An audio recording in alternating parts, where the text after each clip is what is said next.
Okay, abusia, USA immigration spokesperson. Or the nsɛm aba abɛto dwa asisi a ɔkyerɛ sɛ Ken Ofori ne extradition abusua sisi a no dropping the full charges against Ken Ofori ne illegal crimes ɛkyɛ sɛ opm US abɔnten no crimes ne corrupt scandal happen US no sisi no ICE police officers no file ne docket process document yɛde Ken Ofori ɛkɔ akɔpie court USA spokesperson ɛde bɛto dwa ɔsan so kyerɛ sɛ sika Ken Ofori papa no enam se ono no owo skant no Ken Ofori ediska ewremu saa ne stay no illegal stay na or the stay with US no or diska fight or the rem asenka obenya ho akonya na nka ode atena US bet sika no masa ice for no nya afa no meje bribe bi enya afa no meso so bi aso omonsa aso no mu intino ne full charges no abusua ICE immigration officers no file the dockets de kwa akopie mu court me yakọ na yekonkoti ensema so unsubscribe ya subscribe, like and share ma afofron so ensa into me enkabi Ghana Politics Avenue. So and don't forget to click on the notification bell so that any updates be ever dropping on so onsa ebe to me aka medamase. AB now and AB, I just want to read the response again, the statement from ICE, so that I just pick your thoughts on it generally. It says Kenneth Nanaya Ofori is an illegal alien from Ghana that is facing corruption and corruption-related charges in his home country. He entered the United States on May 28, 2025 on a visitor's visa with an expiration date of November 27, 2025. Ofori overstayed his permitted admission. He has been issued a notice to appear and will remain in ICE custody.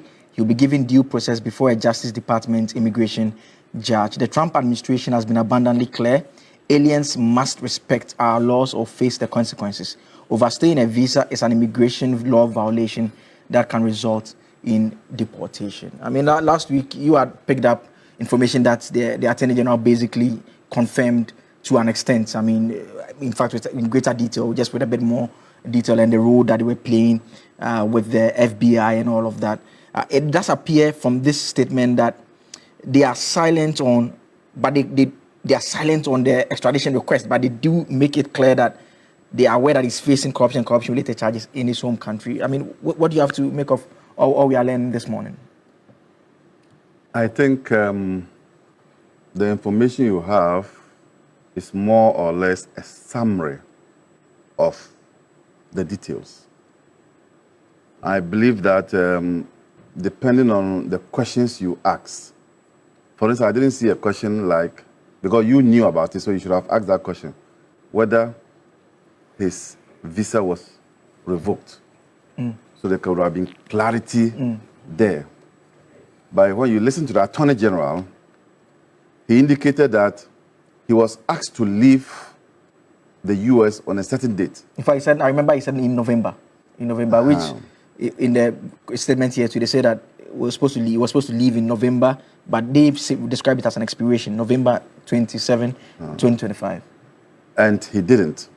Then also, they were supposed to effect the arrest on a certain date, but postpone it to this other date that he was arrested.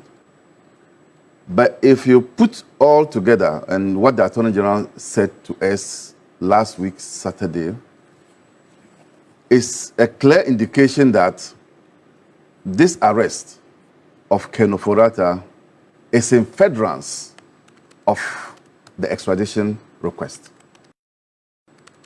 Because in this response, they have indicated that they are aware that Ghana is requesting for him to come back home. So, as I speak now, I think that these responses or statement coming from the ICUM is not remarkably different and has not gone beyond what the Attorney General has told these people, the people of this country.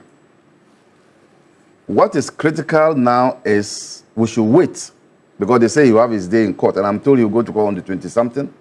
I think the AG said 20th. Of this month. Yeah. So we are getting close. I also heard somebody say that that is actually one of his lawyers, Frank Davis, say that the Foreign Affairs Minister was wrong to have made those statements regarding the American government's willingness not to interfere in the extradition matters. Now, when you have a lawyer who is also a political activist like I am speak this way, it will tell you the mindset of the political party's position. You may not have the political party itself coming out with a position in terms of a press statement or a press conference, but if you want to know how death looks like, take a look at sleep. So you can infer from the way the operatives are talking of the party.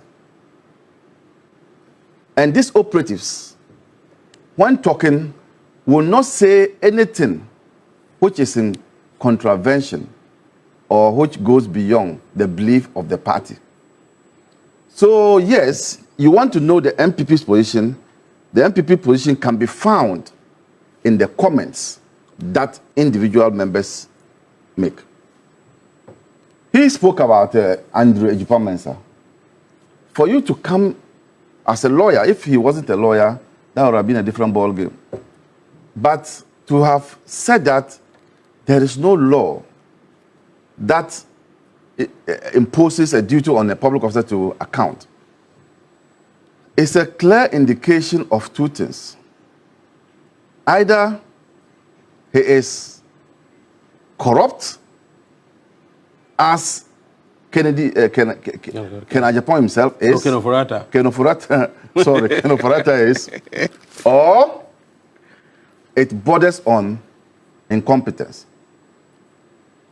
Because as a lawyer, and if you have done constitutional law and more of also administrative law, you will know that our constitution is riddled with accountability principles.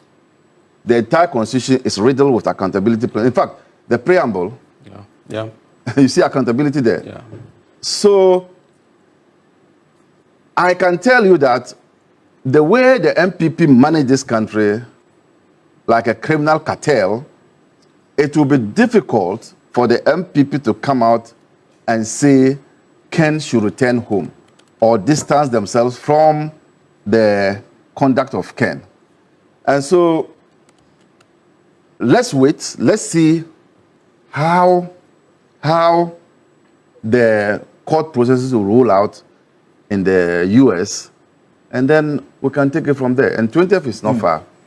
And finally, just on the Sedinam updates also that came out. I mean, it's one that I've seen people comment that does appear the government wants to do the right thing, but there are also some who are the usual conspiracy theorists who are suggesting that possibility of a presidential pardon in the future may be under the table somewhere. I can only comment on what I know. Right now, you just did the analysis connection of the MPP and finding the party position in what the party. Yes, because they are also pointing to pieces here. That's because I found comments made by the operatives of the party, and that's how I could say what I'm saying. Okay. But I can say that it was a responsibility of the MPP to get what's her name, the lady back. Yeah. Because all these things. I mean, they sent the extradition request. I'm saying, were they aggressive like we are aggressive? Well, were they aggressive like we are aggressive? And if we were partisan, if the NDC were partisan, nothing stops the NDC from just pursuing Ken Ofori and say that, look, the lady has been convicted and sentenced. And so the reason why we are not bringing or dealing with her is because in her case, the matter is closed. But to ensure that there's fairness and that there's already a request to bring her home, this government, notwithstanding the fact that she's a member of the NDC, this government is doing the needful. The other conspiracy theory, that's why I'm saying that I cannot play God to be thinking or trying to know what will happen after here.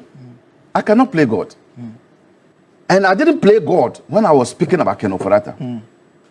So you can leave me out in this conversation. No, as a lawyer, by training, sometimes you anticipate what your opponent on the other side will do and you respond to it. So in that anticipation, would you be surprised if she comes down and she's granted a presidential pardon?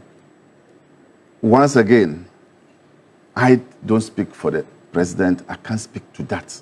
Okay. I can only speak to matters that are before me. And what is before me is that the Attorney General is requesting for her extradition. Nothing more, nothing less. And when she comes, and the idea is that she should come and serve the remaining of her terms here. I think that's the whole idea. So let her come. When she comes, and they trigger another process, at that point, I'm not running away from you. I'll come and answer the questions. All right, that's fine. Let me take brief comments on on that issue. I forgot to pick it up with you on the joins us and contributes to these discussions. I think this is the first time I'm engaging him this year. So, Doc, happy New Year. Thank you for joining us as always. Good morning to you, Doc. Yeah, good morning and happy New Year to you and your team and also my co-panelists. I wish you, I think, the best time to meet you in the year. Doc, maybe let me start off with you. With all we are learning about Ken Ofori this time around, and I want us to take it from a political implication angle. I mean, it does appear that with more information that comes out in relation to Ken Ofori, one would have to ask the question that what does this continued controversy mean for the political party that he belongs to? Ken Ofori virtually for more than 7 years. In fact, it's just the last few months that his role changed and he was made a Minister of State, some finance sort of designation, international trade at the presidency. He was basically the one responsible for the economy under the NPP as a political party. I mean, we've not heard the party as an official organ speak directly to it. With all that is happening and the controversy, does it have any political implications for the party? That is one. And number two, what should be the party's approach at this point in time? Well, thank you once again.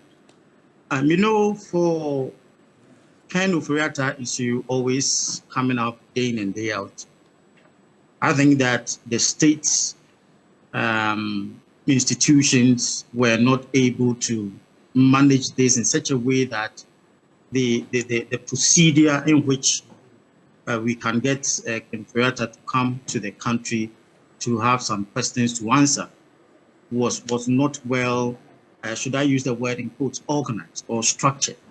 Because if the state institutions that collaborated with how they can bring him to Ghana, or as the issue cropped up and the discussion and how I think things could have been well more better than this time. That is why we have all this confusion here and there. But we believe it's not too late as the state, the Attorney General is trying to, and also the Foreign Ministry. These are the two ministries that need to come together to ensure that all the right process, because it's somewhat country that they also have their issues, they also have their laws. So if you want to bring someone, they also have to go through their legal process and other things before they can let the person, because they also have their citizens here. And if anything happens to, they also have issues in their home country. The two countries need to have a way or a system to get them back for some questions to be answered. So in all, I think that we were not proactive enough to able to have these things in place for him to be brought back at the earliest time than what we are going through. I think as we learn from you, from your end, realize that he has a lot of issues in terms of immigration. So maybe after the immigration, and as it was stated, that they also have some corruption charges. But, you know, for the MPP party, it casts a snare in a way that because the GRA and the SML issue is in court, and he is one of the people that they are seven. That is him and the seven acts, or maybe they are seven. So I will find it very difficult that the court cases will proceed well without him, because it seems that everything ended up with him in terms of that contract. So it is necessary for him to come for us to unravel any kind of corruption charges that has been left against him. And then also the party need to appeal, or maybe to also have a way. I don't know, maybe they may want to do it behind closed doors. You know, these are politics. And in politics, if you come out as a party, your opponent will see it in a different way. So I think the MPP is trying to tread cautiously so that it will not be seen as a way that Ken Ofori-Atta is being judged already. Let's see, that is how, because you can't begrudge the NDC coming out with statement if the MPP come up with certain issues. So in the political aspect, I think the MPP is trying to be cautious so that it will not be seen as a political game for the ruling government and also the MPP. That is why. But maybe they have to work behind closed doors to appeal to ensure that, because we have a lot of people of this party, that is the previous government, in court, and it's seen as branded as a party that people are corrupt on. At the end of the day, I think the court would come up with a judgment. But if you have about more than 5 or 6 cases in the court, and it presupposes that the party is very, very careful so that it will not be branded as corrupt party members, most of them. And I think maybe we can also say that the NDC also will use it as a strategy in their campaign. All right. Thank you very much, Doc. I'll have you hold on. I'll come back to you shortly. Let me come quickly to Ebo in the studio now. And Ebo, I mean, Doc makes the point about potentially the MPP wanting to be cautious, but this is a party that 31st January, they'll be organizing the flag bearer race. The party's communicators are publicly raising issues about government's oral. They are questioning government's oral, that the oral is not bringing results, suggesting that they did better with the fight against corruption and all of that. Here's an individual that was key in your governance of the country. He's out there. All these controversial matters are happening. And the party has not officially said anything about that. You agree that they should do it behind the scenes, or they should be speaking publicly? Well, I think the MPP has been irresponsible relative to the issue of Ken Ofori-Atta's, if you like, run away. I think the party, instead of organizing those useless press conferences, should rather organize a press conference and publicly tell Ghanaians that they are calling on Ken Ofori-Atta to come to Ghana, or they are making supported government efforts to bring the man home to answer questions. Whether they like it or not, Ken represents MPP. I mean, he was the finance minister. I mean, he was the fulcrum around around whom, if you like, everything revolved. And so if the man has run away and is refusing to come, and as a political party, you know that this has potential effects on the image of your party, what do? Do you distance yourself and keep quiet and organize press conferences on unnecessary issues? I think they've been irresponsible. And this is going to, you see, whether they like it or not, this is going to be a very serious blot on the integrity of the party for a very long time. Because, I mean, to think about it, that we were given a finance minister who had a lot of issues before even he was appointed. The party itself ignored those issues. Here I'm talking about the Obotan issue, which is a well-known issue in Ghana. The party ignored that issue and appointed him and backed him to become finance minister. The man, after destroying our economy with the help of Bawumia and Addison, after destroying banks, you know the banks he collapsed. I've told you I'm from Cape Coast. If you go to Cape Coast, where the data bank, the office data bank occupies, used to be GT Bank office. After GT Bank, UT Bank was collapsed. Data Bank occupied that office. Country, if you go to Cape Coast. So this man, after destroying our economy, collapsing individual banks, and for the first time, giving us haircuts that we did not call for, haircuts that we don't deserve, that led to many people dying. He decides, I'm leaving this country. I don't want to come back to this country to face the issue of accountability. And the party has kept quiet all this while. That is irresponsibility. And so, I'm not surprised, because recently, one of them, who used to be former MP for Sekendi, Ejepamesa, he was questioning us as to whether we have any law in Ghana that requires somebody who has served this country to account for his stewardship. Clearly, this is the mentality of a political party, not a mentality of Ejepamesa. So if they were stealing like never before, if after stealing they are running out of the country and don't want to come back, then perhaps it is because of the mentality that in this country there's no law that requires that after you've served your country, you have to account for your stewardship. So, yes, we are going to always make reference to this.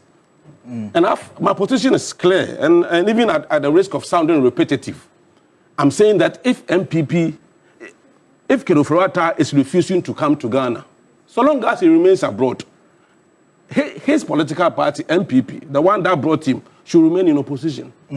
I mean, last week, I remember when we had, or the previous week, we had a similar conversation. I made a point about the circumstances surrounding his departure, how he had informed everyone, the health issues that we all know about, and whether we are not being too hard on him. Now, with all what we are learning now about he entering, overstaying his visa, and issues that have come up so far, what we've learned so far, does that lend credence to the position that you took, and you still stand by it, that you believe that he is determined or has taken a personal decision that he's not coming back to Ghana to face the law here? Of course, he knows what he's done. He knows what he's done. He knows he can't face the law and succeed, given what he's done. That is why when he was leaving, the man was running away, but he couldn't have written in the letter, "I'm running away." Let's get that one straight. That health issue, and the man couldn't have written, "Please, I'm running away." So he said he was going out indefinitely, right?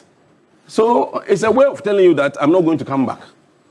Okay. So let's not play the ostrich. All right. The man ran away, and another person who has been also irresponsible is the former president, the brother of Atta. He appointed him, and when he was appointing him, remember the kind of things he said about Ken, his academic background, his qualifications and all that. If the man who served in the office, all the things he would do, when the man was the man was borrowing excessively and profiting out of it, wasn't the Akuffo away? All the things the man did, the Akuffo knew about it. Yet, he has also kept quiet. Now, when you're talking about issue of corruption, let's be serious about it. I don't want to mince words when I'm talking about issue of corruption, because we all know the effect of corruption in this country. We know what corruption has done to people of this country over the years. And so We need Ken. I am not interested in all the letters and all that. All that we need is that Ken must be brought to Ghana to face justice and accountability. And that is what we need. Okay. Let me. Okay, abusunya we ne ensema ekoso ewo political highway so aye Ken Ofori Atta and na HSA aye USA immigration spokesperson or ne ho nsem latest update at the breya in Israel. But I say some Japan kokuti sa ensem we at the MIA. Aha. Ghana Politics Avenue. So, and don't forget to click on the notification bell so that any updates be ever dropping on so once to me aka. Madam Ase.